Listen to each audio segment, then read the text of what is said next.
Et voici Greenbox Investigation, un jeu d'ambiance et d'enquête pour 2 à 8 joueurs à partir de 16 ans. C'est un jeu de Simon Craft édité par Ludonote avec des illustrations de Cédric Lefebvre et une nouvelle de Anne C.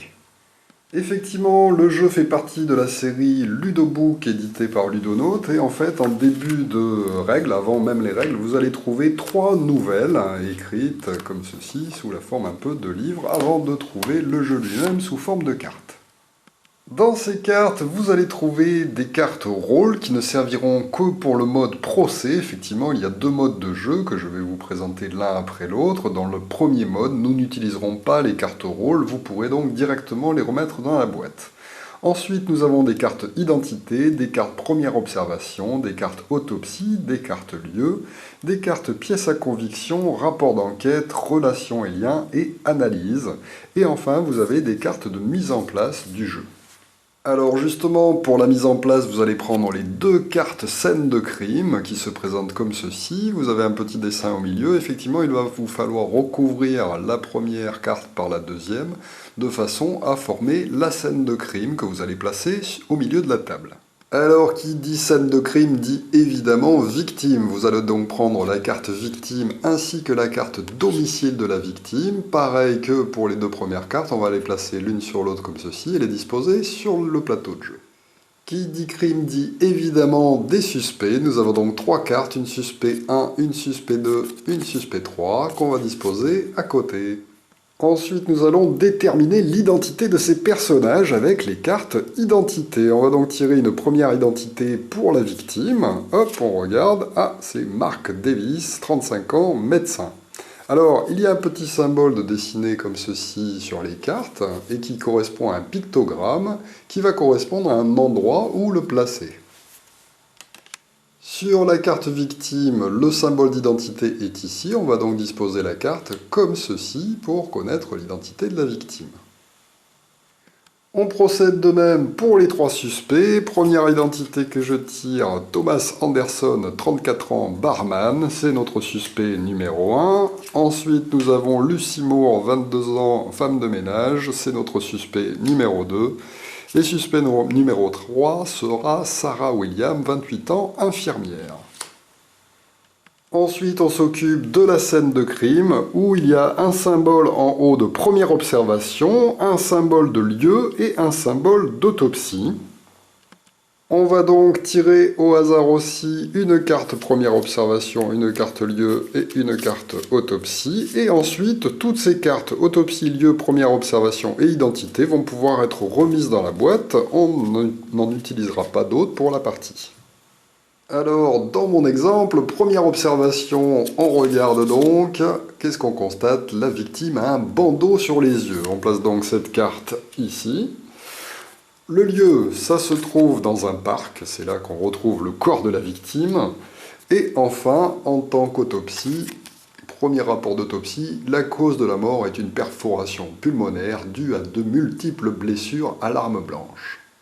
Alors, une fois toutes ces cartes placées, on va laisser les paquets de cartes pièces à conviction, rapport d'enquête, relations et liens et analyse à la portée de tous les joueurs, et on est prêt pour choisir son mode de jeu avant de commencer la partie proprement dite. Quel est donc le but du jeu? Eh bien, vous l'aurez certainement compris, nous sommes des enquêteurs qui allons enquêter sur un crime et il va falloir tenter de le résoudre et de trouver donc qui est l'assassin, pourquoi il a tué, quel est le mobile du crime, pourquoi les autres suspects ne sont en rien dans l'affaire si jamais. Et évidemment, comme le tirage, vous l'avez vu, se fait de façon aléatoire, eh bien ça va se jouer sur la déduction des joueurs, leurs réflexions, et aussi leur façon de présenter l'affaire aux autres partenaires qui seront autour de la table, de façon à monter une histoire crédible qui paraît normale, enfin qui paraît convenir à tout le monde. Alors il existe 2 modes de jeu, je vous en ai un peu parlé. Dans le premier mode, le mode enquête, vous allez pouvoir jouer de 2 à 6 enquêteurs, et vous allez jouer soit les uns contre les autres en essayant d'être le premier à trouver la clé de l'énigme, ou bien à jouer en coopération en participant tous à la résolution. Le deuxième mode de jeu est le mode procès. Vous pourrez jouer de 4 minimum à 8 joueurs et vous allez prendre des rôles soit procureur, soit avocat. Nous verrons tout à l'heure comment est-ce qu'on joue à ce mode-là. On va commencer par le mode normal. Alors évidemment, comme le jeu se déroule dans l'univers un peu des séries à l'américaine, il peut y arriver qu'on déborde un petit peu sur des affaires bien glauques et bien louches, donc c'est pour ça que je conseille le jeu plutôt à partir de 16 ans. Et d'ailleurs, cette vidéo règle aussi. Alors, pour le déroulement, nous avons vu qu'il y a des symboles de dessinés sur les cartes et qui vont correspondre à des emplacements des paquets de cartes que l'on a placés à côté du jeu. Donc par exemple, sur la scène du crime, il y a 2 emplacements en dessous pour pouvoir placer des pièces à conviction que l'on va trouver sur le lieu du crime. Sur l'emplacement de la victime, il y a 3 emplacements représentant cette espèce de chaîne et qui correspondent aux relations et liens que la victime avait avec le suspect numéro 1, le suspect numéro 2 et le suspect numéro 3.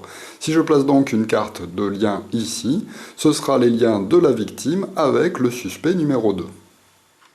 Au domicile de la victime, il y a aussi un symbole de boîte qui correspond au paquet de cartes pièces à conviction. On peut effectivement trouver une pièce à conviction au domicile. Et sur la carte du personnage, il y a 2 emplacements qui correspondent à des rapports d'enquête. On peut donc faire une enquête sur la victime, enfin même deux rapports d'enquête sur la victime. Pour les suspects, ils se présentent un peu tous de la même façon. Ils ont un emplacement de relations et liens pour connaître leur relation avec le personnage qui est marqué à côté. Donc par exemple, pour le suspect numéro 3, on peut placer une carte qui va indiquer le lien que cette personne a avec le suspect numéro 1. Ensuite, nous avons un emplacement ici de pièces à conviction qu'on peut découvrir au domicile du suspect numéro 3. Et enfin, en dessous, il y a aussi 2 emplacements pour des rapports d'enquête sur ce personnage suspect. Alors, on ne pourra commencer à résoudre l'enquête directement que lorsqu'il y aura au moins 2 cartes qui auront été ajoutées sur chacun de ces emplacements. On peut même en mettre plus, mais à partir du moment où il y en aura 2 par zone, on pourra commencer à élaborer un scénario expliquant ce qui s'est passé. On va donc pouvoir commencer les investigations par le premier joueur, qui est celui qui a regardé une série policière pour la dernière fois. À son tour de jeu, pour réaliser une investigation, ce joueur va devoir choisir un des paquets de cartes qu'il y a ici et qui correspond à un symbole disponible sur le jeu. Nous avons vu que pour l'instant nous avons des emplacements de pièces à conviction, de rapports d'enquête et de relations et liens. Par contre, les rapports d'analyse ne peuvent pour l'instant pas être effectués. Donc il va choisir soit le paquet pièces à conviction, soit le rapport d'enquête, soit les relations et liens, et il va piocher 2 cartes sur le paquet de son choix. Il pourrait par exemple décider de commencer par des pièces à conviction, il va donc tirer 2 cartes pièces à conviction et les regarder. Il pioche donc une carte collier et une carte bagage. Il ne peut choisir qu'une seule de ces 2 cartes, en sachant que la deuxième, il va la replacer sous le paquet des pièces à conviction. Donc par exemple, il réfléchit un petit peu à l'endroit qui l'intéresserait, et il décide de récupérer le bagage et d'enlever le collier pour le replacer sous le paquet de cartes correspondant. Alors, pour les pièces à conviction, il y a plusieurs emplacements. Il peut donc décider de placer ce sac soit sur la scène de crime, soit au domicile d'un des personnages, soit au domicile de la victime. Il décide de placer ce bagage, par exemple, sur la scène de crime. Donc, on vient de trouver un bagage sur la scène du crime à côté de notre pauvre médecin, en fait, avec les yeux bandés, je vous le rappelle, et qui est mort à cause d'une perforation pulmonaire due à de multiples blessures à l'arme blanche. Alors attention, sur les cartes de pièces à conviction comme ce bagage, il y a 2 emplacements de dessinée qui vont nous permettre de poser des analyses. On va donc pouvoir envoyer le bagage au labo pour que le labo fasse des analyses dessus. On passe donc au joueur suivant dans le sens des aiguilles d'une montre autour de la table, qui va lui aussi décider de piocher 2 cartes sur le paquet de son choix. Maintenant, il peut donc piocher des analyses, puisqu'on a le sac à disposition et que les cartes n'appartiennent à personne, elles sont placées sur le jeu. Il décide plutôt de chercher un petit peu les relations et liens des personnages. Il va donc tirer 2 cartes sur le paquet de cartes relations et liens, Et par exemple, il tire une relation qui indique « ont travaillé ensemble » et une carte « ont une relation amoureuse ». Il va donc choisir une de ces deux cartes, imaginons qu'il décide de prendre « ont travaillé ensemble » et il replace en fait l'autre carte sous le paquet, comme d'habitude. Et ensuite, il va choisir sur quel personnage il va placer ceci sur un emplacement en fait de lien. Comme notre victime est un médecin et que notre suspect numéro 3 est une infirmière, il décide de placer cette carte ici pour les liens avec le suspect numéro 3, donc les liens de la victime avec le suspect numéro 3. Donc on sait maintenant que le médecin a travaillé avec Sarah Williams, l'infirmière. On passe alors au tour du joueur suivant, qui par exemple pourrait décider de faire un rapport d'enquête. Hop, il tire deux cartes rapport d'enquête, il choisit celle de son choix, alors il n'est pas obligé de les montrer aux autres joueurs, hein, il choisit celle qui l'intéresse, pour la poser sur le personnage de son choix. Donc là par exemple, il peut décider de poser cette carte-là sur notre médecin pour dire qu'il quitte souvent son domicile pendant plusieurs jours. Et on passe ainsi de suite au joueur suivant qui par exemple pourrait tirer une carte analyse, enfin deux cartes analyse en choisir une. Il choisit celle qui correspond à une analyse d'empreinte pour le suspect numéro 1. Évidemment, il est obligé de poser ceci sur une pièce à conviction. Il n'y en a qu'une pour l'instant, le bagage.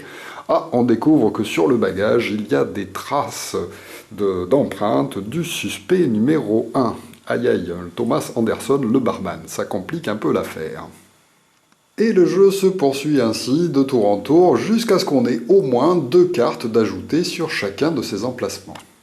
Alors, dès qu'on va placer une carte qui va faire qu'il y a au moins deux cartes de placer sur chacun des emplacements, n'importe quel joueur à n'importe quel moment peut interrompre la partie en disant « j'ai trouvé le coupable » et à ce moment-là, il peut se lancer dans une explication pour essayer de trouver des relations et pourquoi le crime a été commis, par qui et dans quelles conditions, et ainsi qu'expliquer toutes les cartes qui sont placées sur le jeu. Il peut bien sûr ajouter des éléments qui ne sont pas présents sous forme de cartes, mais cependant, toutes les cartes posées doivent quand même orienter en direction de la résolution du crime.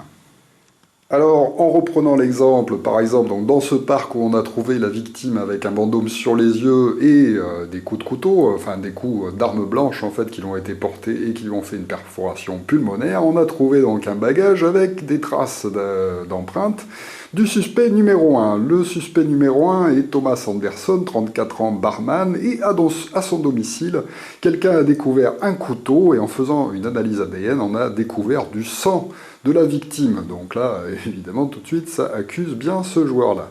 Le suspect numéro 2, Lucy Moore, femme de ménage, on a trouvé un faux passeport chez elle. Bon, peut-être que c'était une immigrée clandestine ou quelqu'un d'autre, pour l'instant on ne le sait pas.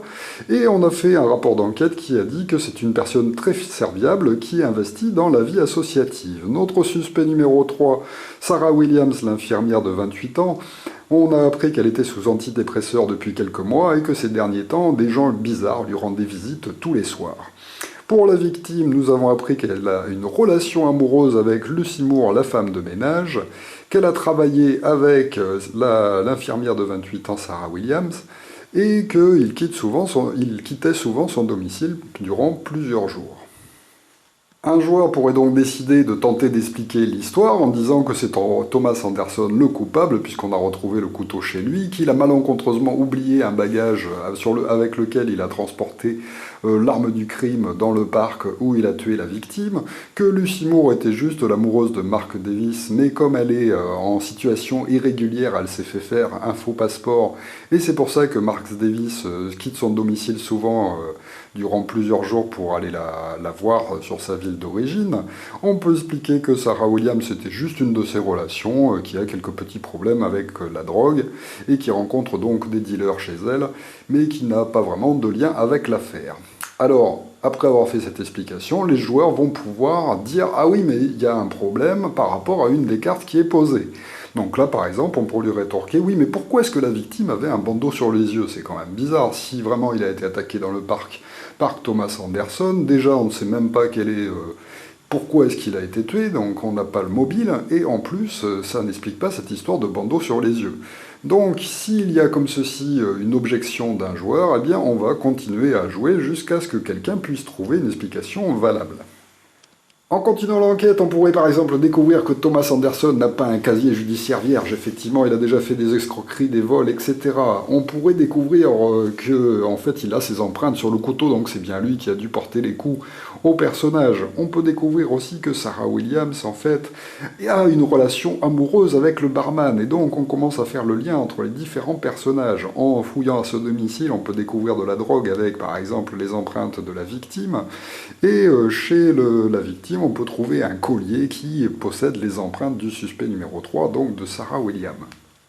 Un joueur pourrait donc, à partir de là, élaborer un scénario. Alors vous en avez sûrement trouvé un, mais on pourrait par exemple dire que Sarah Williams recevait de la drogue de Mark Davis, que depuis un certain temps il ne lui en fournit plus, c'est pour ça qu'elle est passée sous antidépresseurs. Elle s'est mise à rencontrer des gens bizarres et à fréquenter Thomas Anderson avec lequel elle a une relation amoureuse. Ils ont décidé de tendre un piège à Mark Davis qui fournit en fait de la drogue à d'autres personnes dans un parc. Arrivé dans le parc, Thomas Anderson a donc agressé Mark Davis et l'a peut-être en fait, après l'avoir maîtrisé, lui a peut-être placé un bandeau pour ne pas qu'il reconnaisse Sarah Williams. Ils ont décidé de tenter de le faire chanter, ça n'a pas marché. Thomas Anderson a donc planté un coup de couteau et a donc récupéré la drogue pour Sarah Williams. Et puis voilà, on explique un petit peu tout ça. Alors, je vous le disais, on peut décider de jouer chacun pour soi avec le premier qui trouve l'enquête, mais on peut jouer aussi en coopération. Sur une première partie, ça peut être sympa de jouer en coopération, en s'entraidant les uns les autres, en essayant de poser des cartes qui ne perturbent pas trop l'affaire, car effectivement, chaque carte posée peut changer un petit peu tout. Donc, par exemple, si on avait posé, je sais pas, pour moi,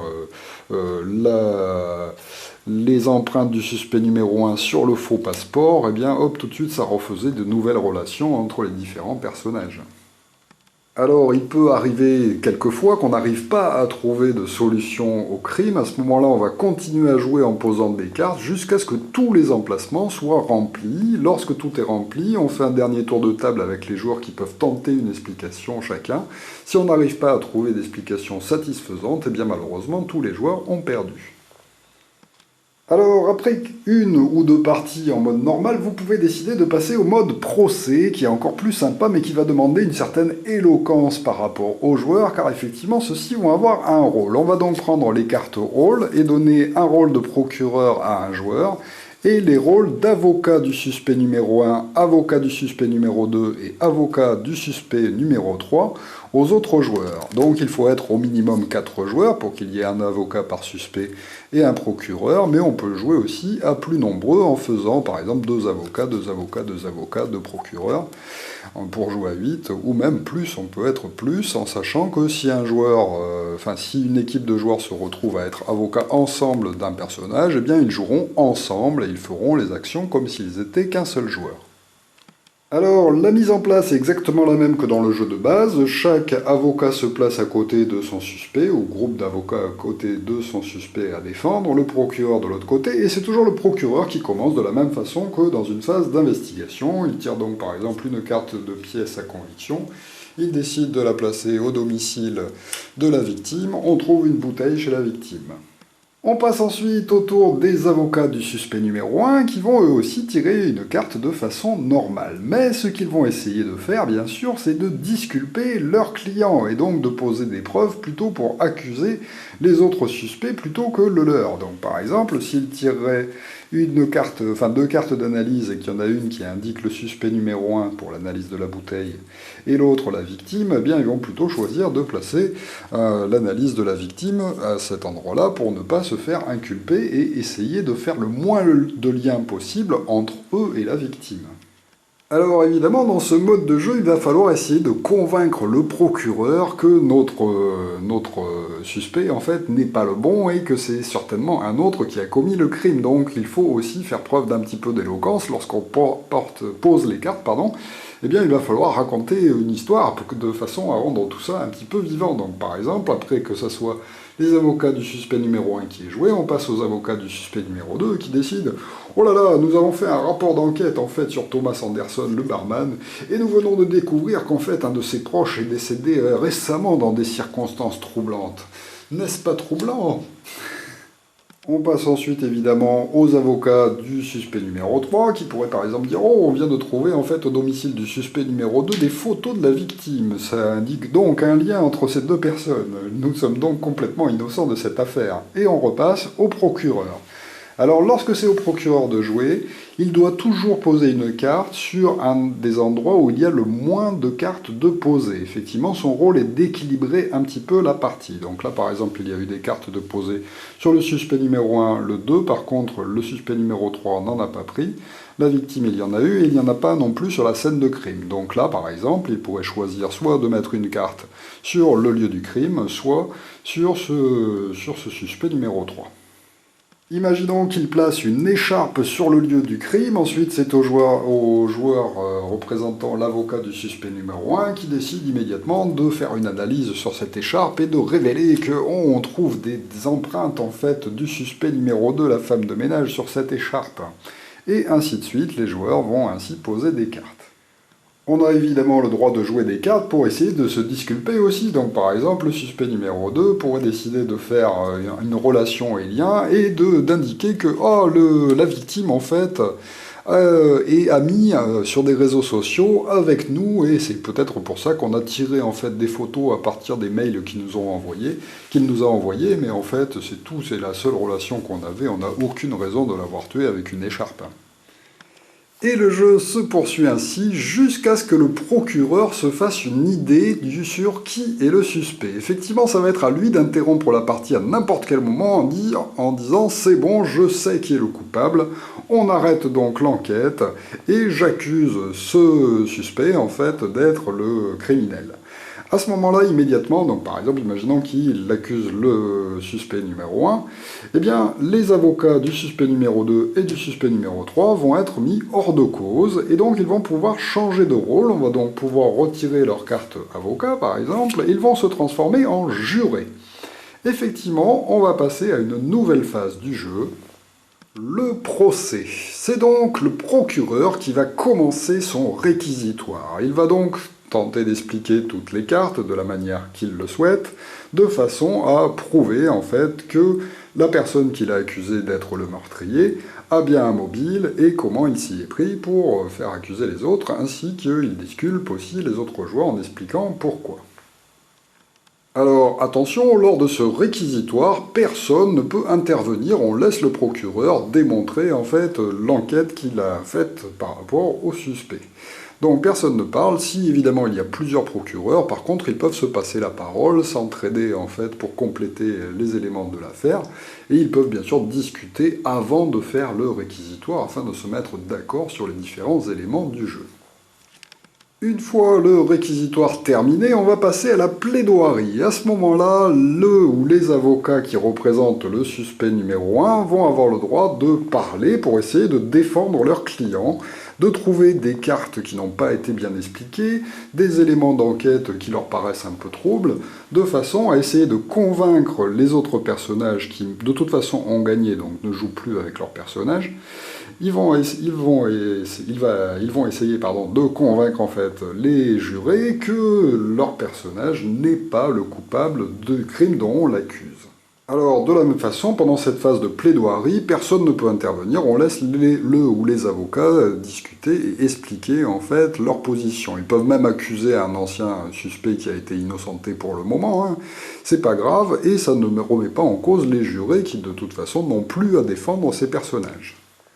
Ensuite, on passe à la phase de délibération. Cette fois-ci, ça va être tous les jurés qui vont pouvoir discuter les uns avec les autres pour tenter de se faire une idée par rapport à la plaidoirie et par rapport à ce que le procureur a accusé pour essayer de trouver est-ce que vraiment il y a aucun doute et c'est bien Thomas Anderson dans cet exemple qui est le coupable ou non.